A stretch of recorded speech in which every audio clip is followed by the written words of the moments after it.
the St. Louis Teen Talent Competition, and Feature Friday. We'll have those stories for you next on City Corner.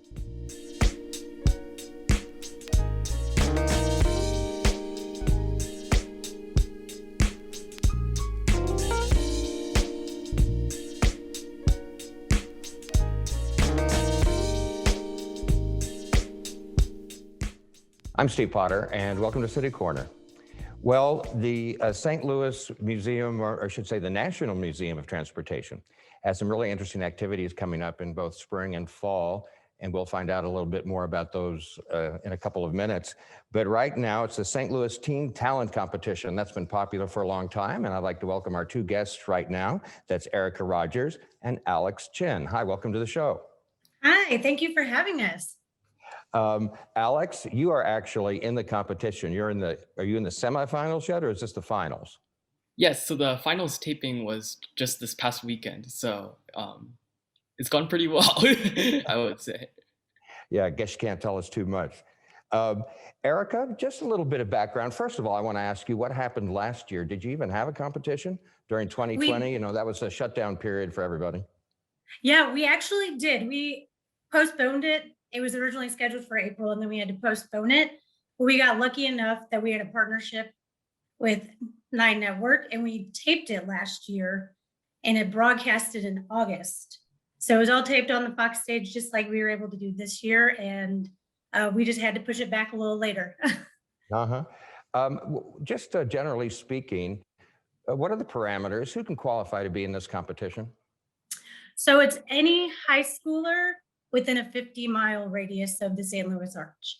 So we have kids from Illinois and St. Louis who join this, and as long as they're enrolled in the 9th, 10th, or 11th, or 12th grade, they can participate. And Alex, how did that go for you when you first started auditioning? Were there a lot of steps involved to get to where you are today? They've made it pretty seamless. It's really, really organized, and I basically had to fill out a form, submit a video, and that was basically it. Yeah, it's really, really organized. They do a great job. Erica, Thank you. I was going to say, Erica, do you want to comment on that? Yeah, so it's really easy to register. We usually open it up in the fall, and they go to our website, foxpacf.org, and register and fill out a form. And it costs nothing to enter. And so that's all you have to do to register and be accepted into the prelims. And when did all this start? What can you tell me about the history of it? So it actually was created by Mary Strauss in 1985, and it ran for a few years, and then there was a pause on it. And then when she founded and became board president of the foundation in 2011, they decided to revive it, that it was time for it to come back because they saw the success of, American Idol and all those talent shows, and they wanted to recreate that Broadway experience for the talent here in St. Louis. Now, Alex, you are a classical pianist. What school do you go to, and when did you first hear about this competition? Is this something you've been watching for years, or what? So I go to Marquette High School. I think I first heard about this competition probably a year ago. My current piano teacher is Zina Ilyashov, and one of her former students has also been on the show. So that's mainly how I heard of it. I didn't compete last year because I was a little bit busy with other things and COVID and all. But this year I found the time, and well, here we are. So Have you ever done anything professionally with your talent yet? I would say this is pretty much a first experience. Yeah, I've performed in some other concert stages around the United States, but this is really the first very high caliber one. I would guess, Erica, that everybody has a different story as far as. Tell me about that. Just the difference, and also in the difference in the type of acts that you do. Yes, so we have everything from musical theater to circus acts. This year we have spoken word on the stage, and so it's a really good mix of all the different arts here in St. Louis. It's one of the things we really pride ourselves on is how much variety is involved in this show. Who's emceeing this year? Is Ben doing it again? Ben Nordstrom is back this year. So we're always glad to have him back. He does such a good job. I've known Ben for years and years, interviewing him on radio and TV. For maybe you want to give his little 20-second bio. He's been around a long time. Probably most people have seen him on stage or TV. Yeah, they've seen him on stage and TV, and I know recently he's hopefully I say this correctly, development director at children's choirs. And then if you're ever at a baseball game, he's been an announcer at a baseball game as Right. well. So if you recognize that voice on our broadcast, you probably heard it at the ball game. Erica, could you really quickly run down the list of finalists that we're going to see and just briefly say what kind of act they do? Yeah, so we have Lucy Shaney from Kirkwood High School. She's a musical theater vocalist. And of course, you've met Alex. And then we have Shania Perry from Innovation High School. She's also a musical theater vocalist.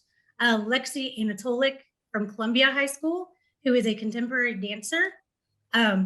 Ariel Pedersen from Valley Park High School, who's musical theater as well. And then we have Akirati Tadamakala and Aluru. They're Indian traditional dance. Rachel A. Jackson from Metro and Classical High School, and she's our spoken word. Alexander Unstep from St. Louis University High School. He's a cellist, but also composed the accompaniment with his piece.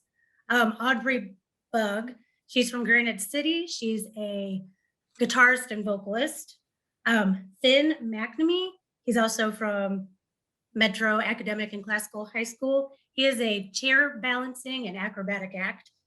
And Zoe Meyer, she's singing a German art song. Ultra Light Beam they are 6 contemporary dancers who are dancing to a Kanye West song by the same name. Curtis Schmidt is also another pianist. He's from Seckman. And then we have Troy Stateman from McClure High School, and he is a musical theater vocalist as well. So yeah, a lot of good mix and from all different areas. How about the judges this year? Oh, so we have 6 judges. You may recognize the names from last year. We have Broadway star Ken Page, Taylor Louderman, who's currently performing on Keenan, and recording artist, vocal jazz artist Denise Times, Aubrey Kwong with St. Louis Symphony Orchestra, Antonio Duswit Boyd, who teaches at Coca, but he's danced with Alan A. And I'm escaping the name. And then our last one is Carl Napa, who is a Grammy-winning recording producer. Well, you've got some good judges there. That's for sure. Yep. Alex, we're going to share your audition here in just a second. What do you remember about that? I remember it was probably taped.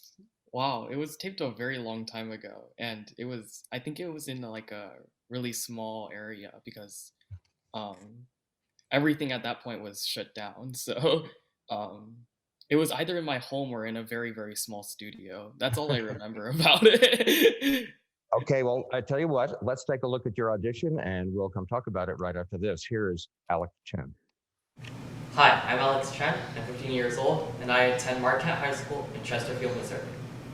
Today, I will be performing Frédéric Chopin's Tourne Etude, which gets its nickname from relentless fast passages that feature fiery and turbulent motifs in both hands. These ideas are woven together to create an exciting and stormy piece. This is Frédéric Chopin's Etude in C-sharp minor, Opus 10, number 4. Please enjoy.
All right, Alex, that was a good one. I noticed you kind of put your head down there at the end of that performance. I'm wondering if that's something you do at every performance, or was it just this one time? Yeah, I've kind of developed a reputation as like a quote unquote key sniffer. I'm not exactly sure what that means, but yeah, I mean, I try to express the entirety of the music throughout the entire performance, no matter how long it is. So, really, what I do is just try to express that, and whether that's just in my house practicing or on the Fox stage, it's always big and bold. Erica, and we have less than a minute left, but just real briefly, there are benefits for this for kids. There are scholarships and things. Can you real quickly tell us about that?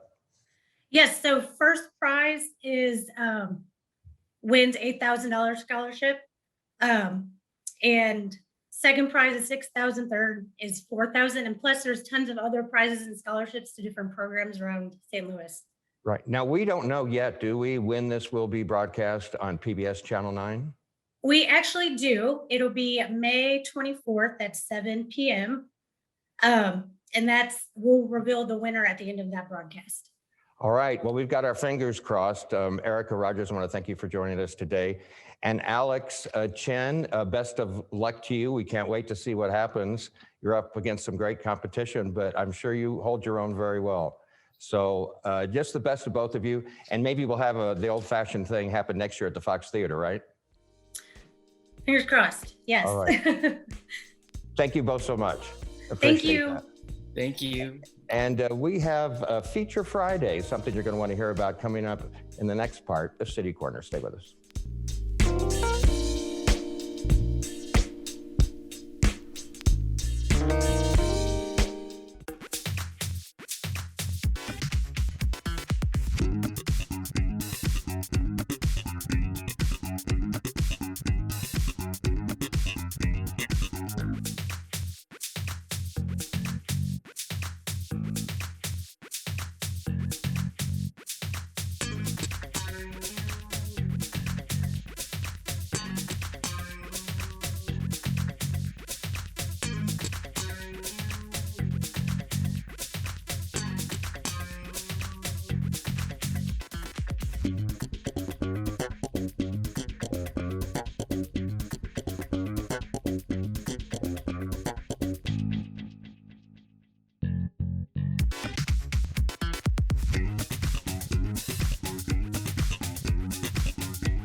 This is the story of a boy who didn't talk for a long time.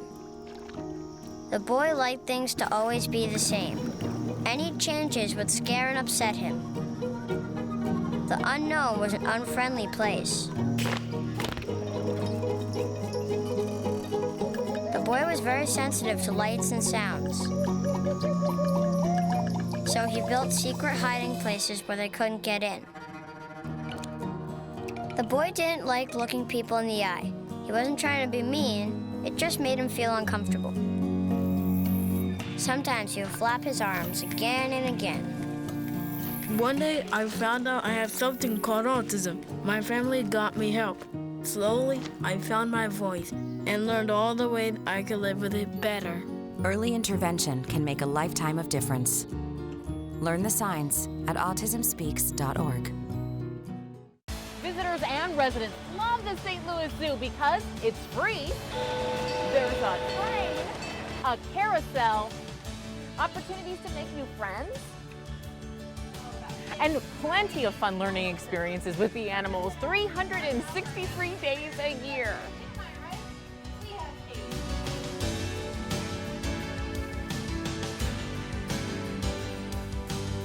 So come and experience St. Louis.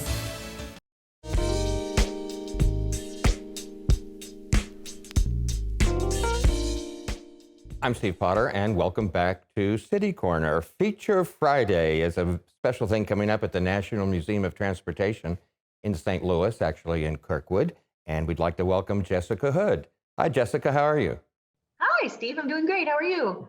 Oh, I'm hanging in there. It's been a crazy 12 months. I don't have to tell you that, do I? It has, agreed. How long have you been with the museum? Just about 2 years now. Uh-huh. Just a little background, you know, it's called a little bit ago, I think I started to say St. Louis Museum just because it's here, but this is the National Museum of Transportation. Why in the world would the National Museum for Transportation be in St. Louis? You know, I think St. Louis just has such a history and has gained the reputation of such a transportation hub, you know, with the rivers and being kind of smack dab in the middle of the country. We're really lucky with our location, and yeah, we're the National Museum of Transportation. Yeah, and it's pretty unique, pretty unique. And this is this Feature Friday thing, is this a new idea? It is, yes. So we tried to get creative with the pandemic, and you know, things look a lot different now than they did before. So we're trying to do some new things and try some things that we haven't done before. So I think this one though will probably stick around after this year. Do I have the concept right? Do I have the concept right? On Feature Friday, you go and you have somebody special there to give a talk on whatever the topic is, right? Correct. Yeah. So we have quite a few staff and volunteers that act as tour guides throughout the grounds, and we started the conversation and kind of led it with, what is your favorite artifact? And would you participate in this Feature Friday and share with our guests kind of what you love about it and what the highlights are? Granted, they're always more than happy to talk about, you know, any artifact that you've got on hand, and they're just a wealth of knowledge. But I think asking them what their favorites are and kind of giving them free reign for a half an hour is going to be really interesting. And when we say, you know, when we say Museum of Transportation, when we say transportation, we're talking just about anything, right? Cars, planes, boats. What am I leaving out? Oh, what are you leaving out? I think Maybe that covers it. it. We have a beautiful pollinator garden, and often we get asked, well, it's a garden at the Transportation Museum. Is that kind of silly? But you know, the bees and the pollinators, they use transportation to move things from plant to plant. So we all forms of transportation. And you're located on Barrett. Actually located on Barrett Station Road in Kirkwood, I might add. Now, this is for spring and fall. You've got events in May and events in September. I guess you're just leaving out the hot months, or what?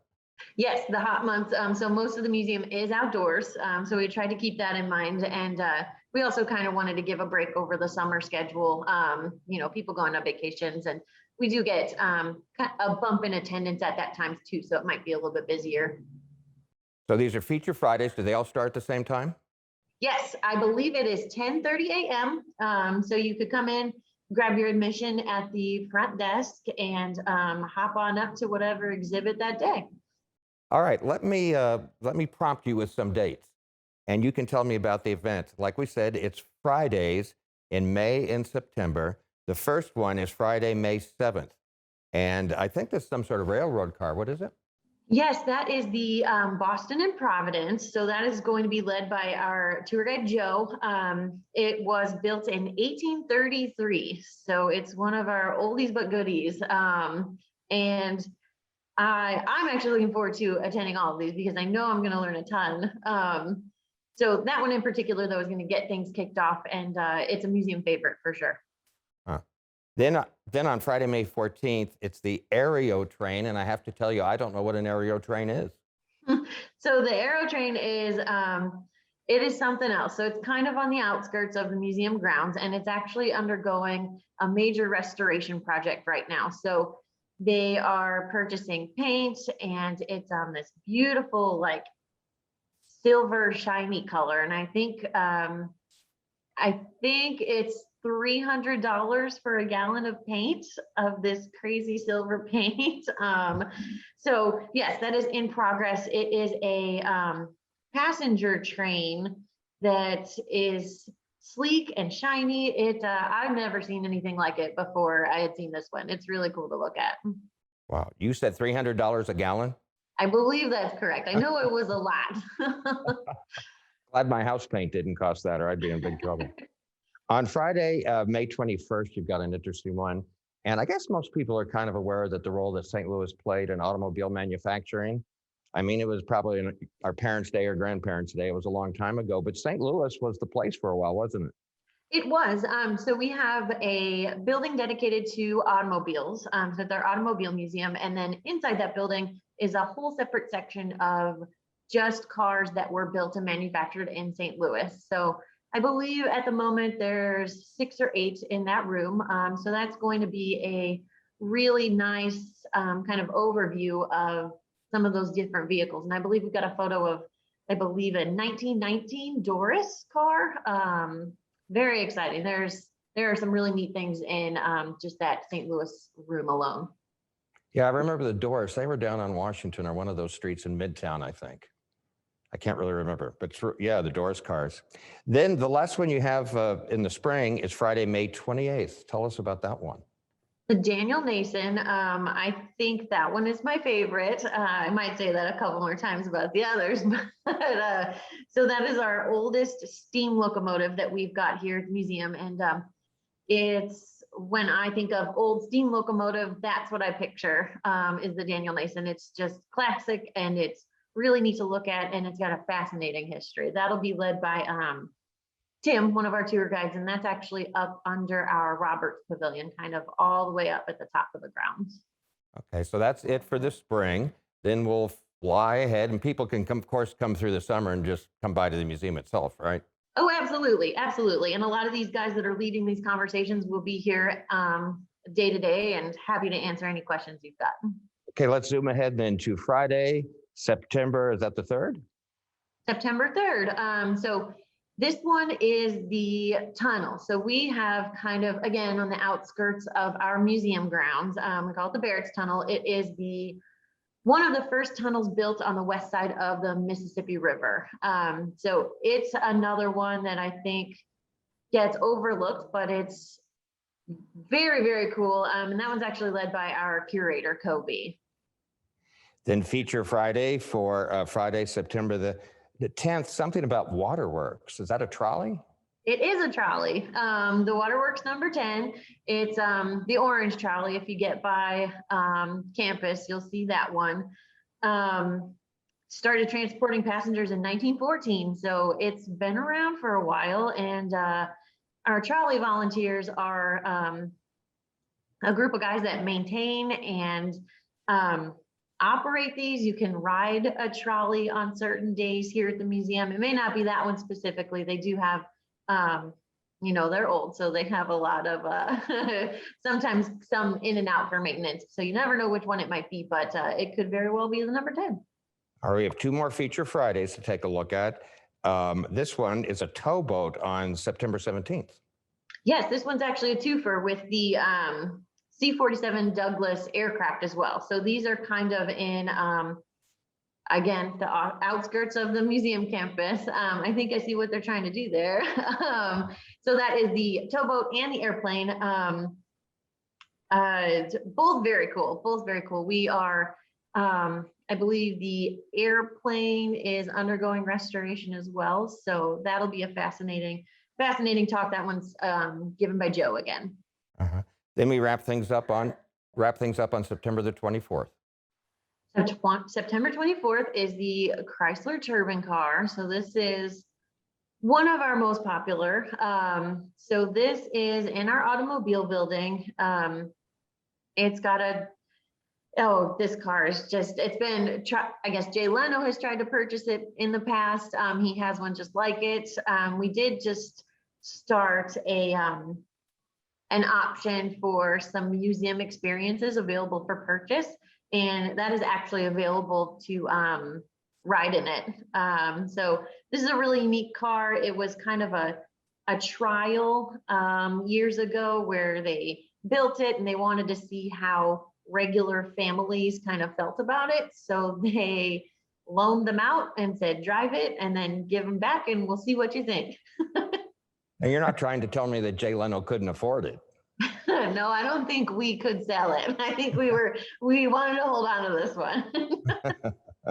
Wow. Well, that is all of the feature Fridays. Now, you said they start at 10:30 in the morning. You have an expert on for each particular topic that's going to talk to people for about 30 minutes. So it's 10:30 in the mornings on these Fridays.